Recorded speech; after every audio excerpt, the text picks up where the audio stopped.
ದ್ವಿತೀಯ PUCಯಲ್ಲಿ ವಿಜ್ಞಾನವನ್ನು ಓದುತ್ತಿರುವಂತಹ ವಿದ್ಯಾರ್ಥಿಗಳಿಗೆ ಮತ್ತು SSLC ವಿದ್ಯಾರ್ಥಿಗಳಿಗೆ ಚಾನಲ್ಗೆ ಸ್ವಾಗತ ಮತ್ತು ಪಾಲಕರಿಗೂ ಕೂಡ ಸ್ವಾಗತ.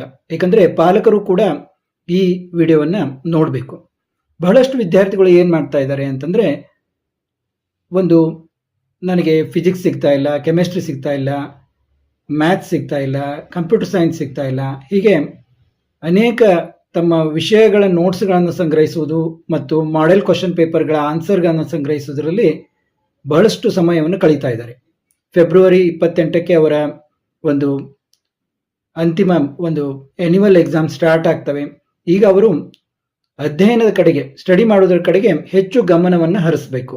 ಈಗ ಒಂದು ಅಧ್ಯಯನ ಸಾಮಗ್ರಿಗಳನ್ನು ಕಲೆಕ್ಟ್ ಮಾಡೋದರಲ್ಲೇ ಬಹಳಷ್ಟು ಸಮಯವನ್ನು ಅವರು ವ್ಯರ್ಥ ಮಾಡಿದರೆ ಅವರ ಅಮೂಲ್ಯವಾದ ಸಮಯ ವ್ಯರ್ಥವಾಗಿ ಹೋಗ್ತದೆ. ಆದ ಕಾರಣ ಅವರು ಎಷ್ಟೋ ಕಡೆ ಒಂದು ಸಾಮಗ್ರಿಗಳು, ಅಧ್ಯಯನ ಸಾಮಗ್ರಿಗಳು ಉಚಿತವಾಗಿ ದೊರಕ್ತಾ ಇರ್ತವೆ, ಅವರಿಗೆ ಗೊತ್ತಿರೋದಿಲ್ಲ. ಆದ ಕಾರಣ ಆ ವಿದ್ಯಾರ್ಥಿಗಳಿಗೆ ಒಂದು ಉಚಿತವಾಗಿ ಅಧ್ಯಯನ ಸಾಮಗ್ರಿಗಳನ್ನು ಯಾರಿಗೆಲ್ಲ ಸಿಗ್ತಾ ಇಲ್ಲ, ಅವನ್ನು ಕಲೆಕ್ಟ್ ಮಾಡ್ತಾ ಕಾಲಹರಣ ಮಾಡ್ತಾ ಇದ್ದಾರೆ, ಅವರಿಗೆ ನಮ್ಮ ಒಂದು ಸದಸ್ಯತ್ವವನ್ನು ತೆಗೆದುಕೊಂಡ್ರೆ ಕೇವಲ 99 ರೂಪೀಸ್ ಫೋನ್ ಪೇ ಮಾಡಿ ನೀವು ಮೆಂಬರ್ ಆದರೆ ನಿಮಗೆ ಫಿಸಿಕ್ಸ್, ಕೆಮಿಸ್ಟ್ರಿ, ಮ್ಯಾಥ್ಸ್, ಬಯಾಲಜಿ, ಯಾರು ಕಂಪ್ಯೂಟರ್ ಸೈನ್ಸ್ ತೊಗೊಂಡಿದ್ದಾರೆ ಕಂಪ್ಯೂಟರ್ ಸೈನ್ಸು, ಆ ಒಂದು ಮಾದರಿ ಪ್ರಶ್ನೆ ಪತ್ರಿಕೆಗಳ ಉತ್ತರಗಳು ಮತ್ತು ಯಾವೆಲ್ಲ ನೋಟ್ಸ್ಗಳು ನಮ್ಮಲ್ಲಿ ಲಭ್ಯವಿವೆ ಅವುಗಳ PDF ಕಳಿಸಲಾಗುವುದು. ಇದು ಒಂದು ಪಾಲಕರು ಮಾಡಬೇಕಾದ, ಪಾಲಕರು ಅವನ್ನ ನೋಡಿ ತಮ್ಮ ವಿದ್ಯಾರ್ಥಿಗಳಿಗೆ, ತಮ್ಮ ಮಕ್ಕಳಿಗೆ ಬೇಕು ಅಂತಂದರೆ ಅವರು ಪೇ ಮಾಡಿ ತೆಗೆದುಕೊಳ್ಳುವಂಥದ್ದು. ಇನ್ನು ಯಾರು SSLC ವಿದ್ಯಾರ್ಥಿಗಳಿದ್ದಾರೆ, ಅದರಲ್ಲೂ ಕನ್ನಡ ಮಾಧ್ಯಮದಲ್ಲಿ ಅಂತ ಸಾಕಷ್ಟು ಒಂದು ಮಟೀರಿಯಲ್ನ, ಒಂದು ಮಾದರಿ ಪ್ರಶ್ನೆ ಪತ್ರಿಕೆಗಳನ್ನ, ಉತ್ತರಗಳನ್ನ KC ಭವತಿಯಿಂದ ಗೌರ್ಮೆಂಟೇ ಬಿಡುಗಡೆ ಮಾಡಿದೆ. ಆದರೂ ಕೂಡ ವಿದ್ಯಾರ್ಥಿಗಳಿಗೆ ಅವು ಎಲ್ಲಿ ಲಭ್ಯ ಇರ್ತವೆ ಅಂತ ಗೊತ್ತಿರೋದಿಲ್ಲ. ನಾವು ಪ್ರತಿಯೊಬ್ಬರಿಗೂ ಇಲ್ಲಿ ಇದಾವೆ, ಇಲ್ಲಿ ತಗೊಳ್ಳಿ ಅಂತ ನಾನು ಲಕ್ಷಾಂತರ ವಿದ್ಯಾರ್ಥಿಗಳಿರ್ತವೆ, ಎಲ್ಲರಿಗೂ ಹೇಳಲಿಕ್ಕೆ ಆಗೋದಿಲ್ಲ. ಆದ ಕಾರಣ ಯಾರಿಗೆಲ್ಲ ಏನು ನಿಮಗೆ ಸಾಮಗ್ರಿಗಳು ಸಿಗ್ತಾ ಇಲ್ಲ ಅನ್ನೋರು ನಮ್ಮ ಮೆಂಬರ್ಶಿಪ್ ಅನ್ನು ತೆಗೆದುಕೊಂಡ್ರೆ ಅವರಿಗೆ ನಾವು ಆ PDF ಕಳಿಸ್ಲಿಕ್ಕೆ ಆಗ್ತದೆ.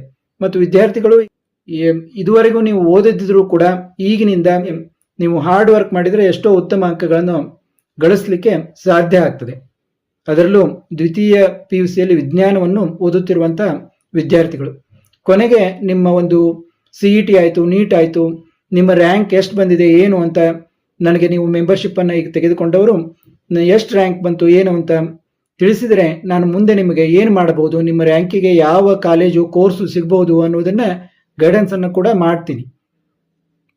ಯಾಕಂದ್ರೆ ಕಳೆದ ವರ್ಷ ಬಹಳಷ್ಟು ವಿದ್ಯಾರ್ಥಿಗಳಿಗೆ ಈ ರೀತಿ ಗೈಡೆನ್ಸ್ ಅನ್ನು ನಾನು ನೀಡಿದ್ದೀನಿ. ಬಹಳಷ್ಟು ವಿದ್ಯಾರ್ಥಿಗಳ ಪಾಲಕರು ಕೂಡ ತುಂಬಾ ಅದರಿಂದ ಸಂತೋಷಗೊಂಡಿದ್ದಾರೆ. ಯಾಕಂದ್ರೆ ಅವ್ರಿಗೆ ಎಷ್ಟೋ ವಿದ್ಯಾರ್ಥಿಗಳಿಗೆ ನಮಗೆ ಬೆಂಗಳೂರಿನಲ್ಲಿ ಒಳ್ಳೆ ಕಾಲೇಜಿನಲ್ಲಿ ಕಂಪ್ಯೂಟರ್ ಸೈನ್ಸ್ ಆಯಿತು, ಆರ್ಟಿಫಿಷಿಯಲ್ ಇಂಟೆಲಿಜೆನ್ಸ್ ಆಯಿತು, ಅವರ ರ್ಯಾಂಕಿಗೆ ಸಿಗೋದೇ ಇಲ್ಲ ಅಂತ ಅವರು ಕೈಚಲ್ಲಿ ಅವರು ಸುಮ್ಮನೆ ಸಾಕಷ್ಟು ಮ್ಯಾನೇಜ್ಮೆಂಟ್ ಸೀಟ್ಗೆ ದುಡ್ಡನ್ನು ನೀಡಿ ಎಷ್ಟೋ ಜನ 25,000 50,000 ಕೊಟ್ಟು ಬುಕ್ ಸಹ ಮಾಡಿದ್ರು. ಅವರು ಕೂಡ ಅವ್ರಿಗೆ ಉತ್ತಮ ಕಾಲೇಜ್ನಲ್ಲಿ ಅವ್ರಿಗೆ ಯಾವುದು ಬ್ರಾಂಚ್ ಬೇಕಾಗಿದೆ ಆ ಬ್ರಾಂಚ್ ಸಿಗ್ತಾ ಇದೆ ಅಂತ ನಾನು ಅವ್ರಿಗೆ ಲಿಸ್ಟ್ ಅನ್ನು ಮಾಡಿ ಕೊಟ್ಟಾಗ, ಯಾಕಂದ್ರೆ ಆಪ್ಷನ್ ಎಂಟ್ರಿ ತುಂಬಾ ಮುಖ್ಯ ಆಗ್ತದೆ. ನೀವು ಆಪ್ಷನ್ ಎಂಟ್ರಿ, ನಿಮ್ಮ ರ್ಯಾಂಕ್ ಎಷ್ಟು ಮುಖ್ಯನೋ ಕೆಲವೊಮ್ಮೆ ನಿಮ್ಮ ರ್ಯಾಂಕ್ಗಿಂತ ನಿಮ್ಮ ಆಪ್ಷನ್ ಎಂಟ್ರಿ ನೀವು ಏನು ಹಾಕ್ತೀರಾ ಅನ್ನೋದು ತುಂಬಾ ಮುಖ್ಯ ಆಗ್ತದೆ. ಅದರ ಪ್ರಕಾರ ನಿಮಗೆ ಕಾಲೇಜುಗಳು ಅಲಾಟ್ ಆಗ್ತವೆ. ಅದರಲ್ಲಿ ಯಾವುದೇ ಗಡಿಬಿಡಿ ಇರೋದಿಲ್ಲ. ನೀವು ಯಾವ ರೀತಿ ಆಪ್ಷನ್ ಎಂಟ್ರಿ ಹಾಕ್ತೀರಾ ನಿಮಗೆ ಅರಿವಿರಬೇಕು. ನಿಮಗೆ ನಿಮ್ಮ ರ್ಯಾಂಕಿಗೆ ಯಾವ ಕಾಲೇಜಲ್ಲಿ ಮ್ಯಾಕ್ಸಿಮಮ್ ಯಾವ ಕಾಲೇಜು ನಿಮಗೆ ಸಿಗುತ್ತೆ, ಒಳ್ಳೆ ಕಾಲೇಜು ನಿಮ್ಮ ರ್ಯಾಂಕಿಗೆ ಅನ್ನೋದು ನಿಮ್ಗೆ ಗೊತ್ತಿದ್ರೆ ನೀವು ಆ ರೀತಿ ಆಪ್ಷನ್ ಎಂಟ್ರಿಯನ್ನು ಹಾಕೊಂಡ್ರೆ ನಿಮಗೆ ಸಿಗುತ್ತೆ. ಅದರ ಬಗ್ಗೆ ಮುಂದಿನ ವಿಡಿಯೋಗಳಲ್ಲಿ ಕೂಡ ನಾನು ಮಾತಾಡ್ತೀನಿ. ಮತ್ತು ಈಗಾಗಲೇ ನಾನು ಹಿಂದಿನ ವರ್ಷ ಮಾಡಿದ ವಿಡಿಯೋಗಳು ಕೂಡ ನಮ್ಮ ಪ್ಲೇಲಿಸ್ಟ್ನಲ್ಲಿ, ನಮ್ಮ ಚಾನಲ್ ಪ್ಲೇಲಿಸ್ಟ್ನ ತೆಗೆದು ನೋಡಿದ್ರೆ ನಿಮಗೆ ಅದರ ಬಗ್ಗೆ ನೀವು ಖಾಲಿ ಇದ್ದಾಗ ಪಾಲಕರು ಕೂಡ ನೋಡಬಹುದು.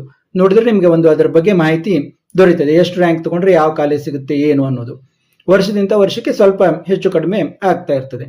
ಈಗ ಯಾರಿಗೆಲ್ಲ ಅಧ್ಯಯನ ಸಾಮಗ್ರಿಗಳು, ಮಾದರಿ ಪ್ರಶ್ನೆ ಪತ್ರಿಕೆಗಳ ಉತ್ತರಗಳು ಮತ್ತು ನೋಟ್ಸ್ಗಳು, previous year question paper, answer ಮತ್ತು ಇಂಪಾರ್ಟೆಂಟ್ ಕ್ವಶನ್ಸ್ ಆನ್ಸರ್ ಇರುವಂತಹ ನೋಟ್ಸ್ಗಳು ಬೇಕಾದವರು ನೀವು 99 ರೂಪೀಸ್ ಕೊಟ್ಟು ಫೋನ್ ಪೇ ಅಥವಾ ಗೂಗಲ್ ಪೇ ಅದು ಮಾಡಿ ತೆಗೆದುಕೊಂಡ್ರೆ ಅವರಿಗೆ ಉಚಿತವಾಗಿ PDF ಕೊಡಲಾಗ್ತದೆ.